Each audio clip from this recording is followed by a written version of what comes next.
너 우리 경기도의 경기라는 이름이 내년이면 무려 1000년이 되는 거 알아? 1000년? 1000년이라고 하니 왠지 환상 속의 도시 같다. 1000년의 해를 맞이해서 경기도에서는 투어를 다니며 우리 도민들의 의견을 모으고 있대. 모아서 뭐하게? 우리의 의견을 모아 정책이 되게 한다는 거지. 단순히 1000년이 된 환상 속의 도시가 아니야. 우리의 상상이 현실로 구현되는 곳이야. 대한민국의 심장 경기도. 고려시대부터 불린 경기라는 이름은 어느새 1000년이 되었습니다. 1000년 동안 대한민국의 심장으로 뛰어온 만큼 경기도민의 목소리를 모아 미래 비전을 만들어가겠습니다. 이 캠페인은 경기도와 경기문화재단이 함께합니다. 새해 들어서도 가상화폐 열풍이 심상치가 않습니다. 가상화폐 투자로 2시간 만에 30억을 벌었다는 사례까지 등장하면서 그 인기가 식을 줄 모르는데요. 정부의 규제책이 도리어 가상화폐 가치를 높인다. 이런 분석까지 있네요. 자, 2018년에도 가상화폐는 계속 오를 것인지, 이건 우리 경제엔 또 어떤 영향을 미칠 것인지 중앙일보의 고란 기자 오늘은 스튜디오에 직접 좀 초대했습니다. 어서 오십시오. 네, 안녕하세요. 우리 얼마 전에도 고란 기자랑 인터뷰하면서 이제 가상화폐가 뭔지, 왜 그렇게 오르는지 뭐 그런 얘기하면서 이거 언제 급락할지 위험하다. 그런 얘기하고 인터뷰 끝냈던 기억이 나는데 그 후로도 지금 계속 오르는 거 아니에요? 오히려 더 과열되고 있다고 볼 수 있죠. 조금 아까 제가 언급한 2시간 만에 30억 벌었다는 건 입증된 거예요? 이게 모 방송에서 지난 토요일에 방송돼서 그 PD가 인터뷰를 시작하기 전에 찍혔던 금액이 280억인데 화면에 모니터상에. 근데 인터뷰가 끝날 때쯤 한 2시간이 지나자 그게 310억으로 불어나 있었습니다. 어허. 280억 정도 투자하는 큰 손이군요. 그 사람은. 예. 전체 그림을 봅시다. 우리나라 시장 규모를 보기 위해서 국내에 거래되는 가상화폐의 종류가 몇 가지 정도 됩니까? 이게 종류를 말씀드리기 전에 먼저 거래소 얘기부터 하는 게 맞을 것 같은데요. 이 거래소가 국내에 있는 가장 큰 거래소가 기존에는 이제 빗썸이라고 있었는데요. 빗썸. 그 밖에 이제 최근 지난해 10월에 오픈한 게 업비트라는 거래소가 있습니다. 업비트. 빗썸이나 코인원, 뭐 코빗 등 옛날 좀 오래된 거래소, 역사가 1년 이상 된 거래소는 대충 거래하는 수 있는 암호화폐가 한 10개 내외 이 정도밖에 안 됩니다. 그런데 이 업비트라고 하는 지난해 10월에 오픈한 거래소는 거래할 수 있는 암호화폐 종류가 122종이나 됩니다. 이게 좀 차이가 있죠. 그 122종이 다 뭐 몇천만 원씩 하는 거 아니죠? 아닙니다. 천차만별인 거죠. 소위 동전주라고 하는 것도 많이 있습니다. 동전주가 뭐예요? 주식에서 1000원이 안 되는 그 종목을 동전주라고 하는데요. 그런 것도 있습니까? 이게 이제 사람들이 열광하는 게 최근에 열광하는 게 이 사실 리플이라는 이 종목이 하나 있거든요. 암호화폐가. 근데 이 코인이 지난해 12월에 200 몇 원 했었거든요. 한 280원 정도 했나? 근데 지금 현재 4,500원 정도 거래되고 있습니다. 아, 그럼 한 달 만에 10배, 20배 뭐 이렇게 되네요. 그러니까 뭐 종목을 가리지 않고 지금 다 오르는 거예요? 지금 현재 상황은 정말 말씀하신 대로 종목을 가리지 않고 다 오르고 있고요. 특히나 제가 말씀드린 동전주 있잖아요. 그 업비트라고 말씀드린 거래소에서 이게 업비트가 122종이 된다고 했는데 다 원화, 그러니까 우리나라 돈으로 살 수 있는 건 아니고요. 이 중에서 원화 종목이 35개 정도 있는데 동전주가 기존에는 굉장히 좀 많았거든요. 한 20개 정도 됐었나? 그렇게 됐었는데 12월 달에 급등을 하면서 지금 현재 동전주가 1개밖에 안 남았습니다. 다 올랐군요. 그러니까. 다 올랐습니다. 그리고 그런 거래소는 전체 몇 군데나 있어요? 이게 지금 그 금융당국에서 파악한 게 사실 파악도 제대로 안 되고 있고요. 대강 파악한 게 한 30여 곳 된다고 하고 있는데요. 업비트 말씀드린 빗썸, 그다음에 코인원, 코빗, 코인네스트 이 정도가 유명한 곳들이고요. 거기 지금 우리 국민 가운데 몇 명 정도가 참여한 거 있는 겁니까? 이게 말씀드린 아까 빗썸이 가장 큰 게 12월 말로 회원수가 250만 명 정도 되거든요. 그리고 업비트가 120만 명 정도 되고요. 그 나머지 거래소를 합치면 한 500만 명 좀 못 되는 건데 이건 단순 합산이고요. 중복 계좌 갖고 계신 분들도 많아서 대충 한 200만 명은 웃돌 것이다라고 보고 있습니다. 200만 명 이상? 하루 거래 액수는 얼마나 됩니까? 이게 말씀드린 업비트가 일평균 한 7조에서 8조 정도 된다고 하거든요. 많을 때는 최대 한 10조 찍은 날도 있었습니다. 우리나라 주식시장이 하루 거래가 얼마죠? 코스닥이 한 3조, 4조 되거든요. 코스닥보다 하루 평균으로 2배 이상. 코스닥 거래는 모든 증권사에서 거래되는 거래 금액을 다 합친 게 4조, 3조 되거든요. 근데 여기서 업비트에서 하루에만 뭐 10조 찍은 날도 있었고 평균 5조 이상은 찍고요. 그다음에 빗썸도 한 3, 4조 찍고 그래서 나머지 거래소 다 합치면 한 일평균 10조 정도는 거래된다고 볼 수 있습니다. 주로 데이 트레이딩 형식으로 막 그렇게 하시는 분들도 많이 있고요. 네.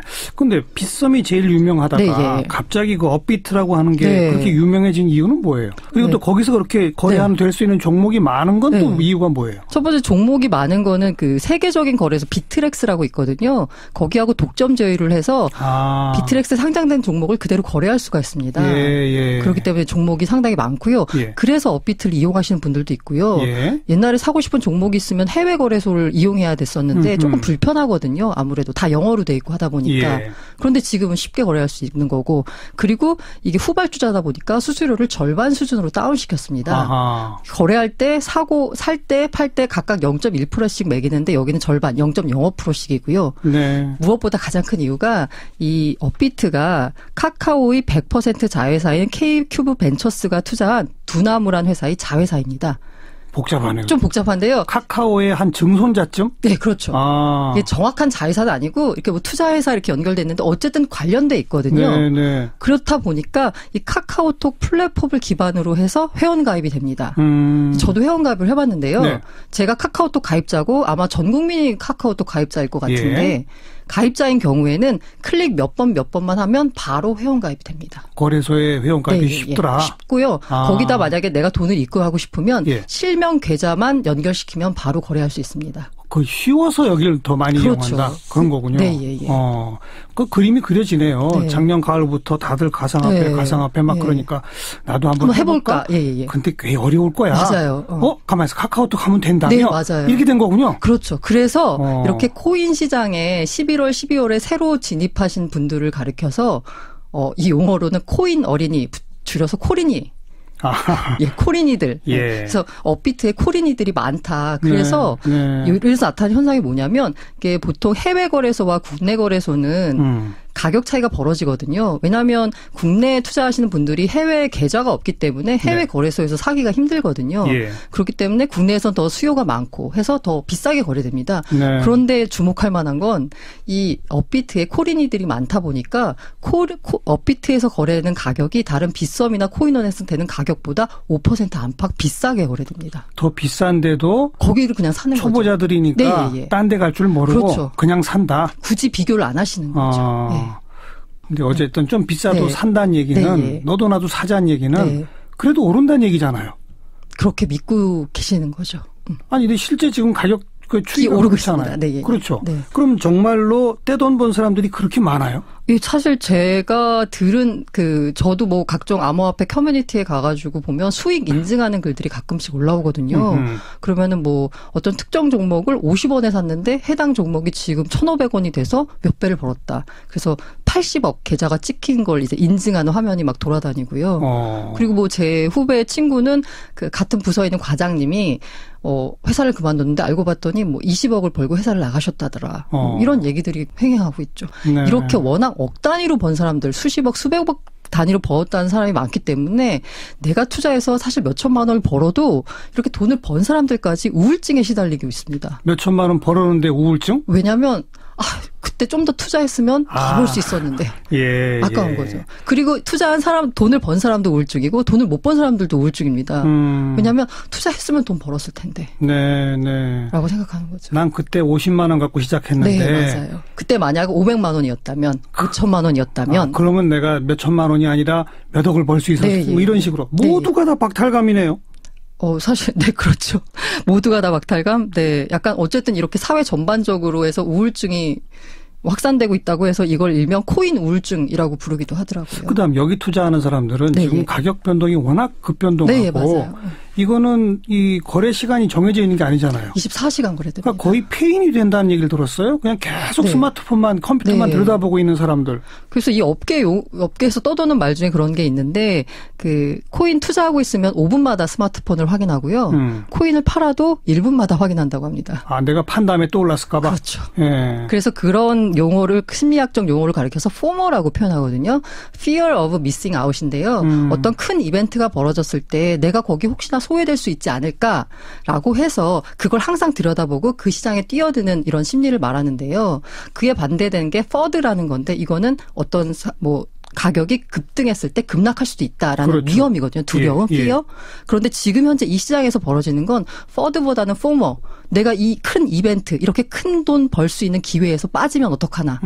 이런 심리가 지금 더 강해서 다들 뛰어들고 있고 가격도 오르고 있는 겁니다. 그리고 일단 뛰어들면 5분 간격으로 1분 간격으로 보고 밤에 잠도 못 잔다면서요. 저도 사실 그 초기에 투자를 경험했거든요. 처음 투자를 할 때는 정말 자다가 일어나서 핸드폰 확인해서 얼마 됐지? 라고 확인하는 게 사실 일이었죠. 네.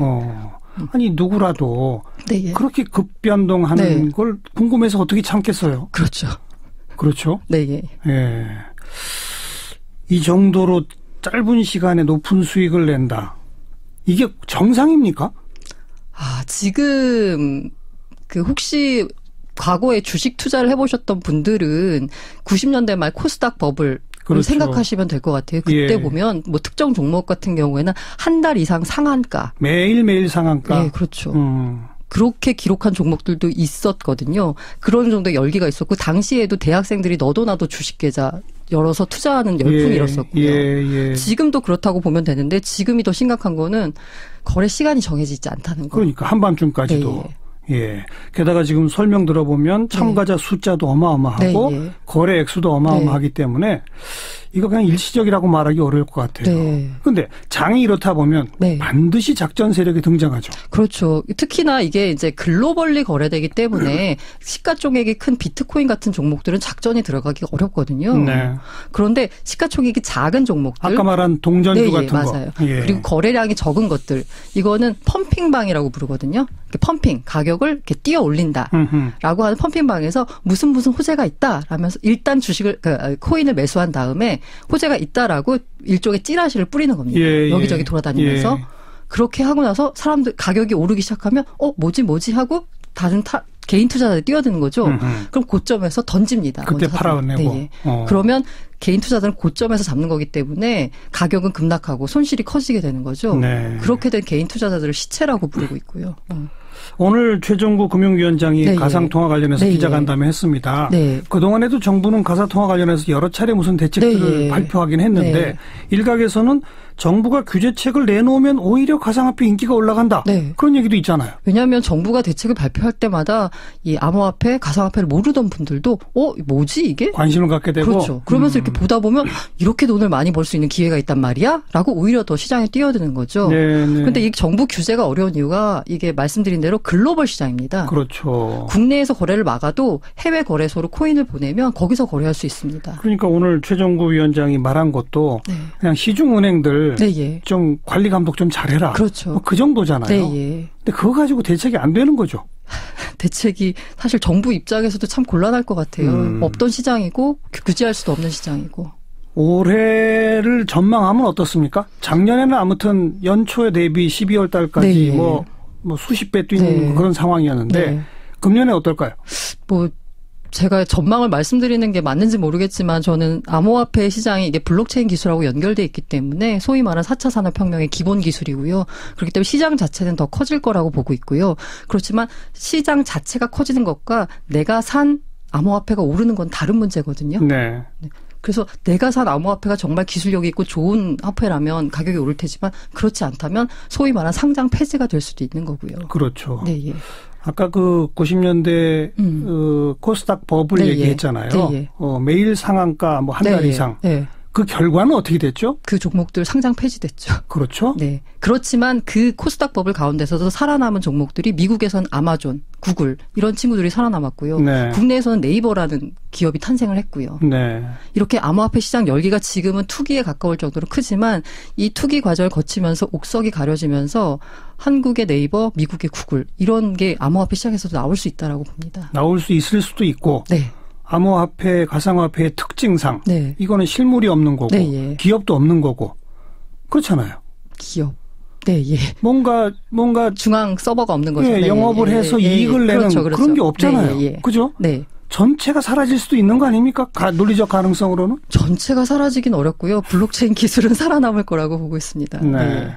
다시 말하면 지금은 너도 나도 뛰어들고 있고 그러다 보니 가격은 계속 올라가고 있다. 이거 부정할 수 없습니다. 맞습니다. 다시 말하면 계속 올라가고 있다는 건 어느 순간인가 폭락할 수 있다는 거죠. 네, 예. 그 순간이 오늘일지 내일일지를 모른다는 거죠.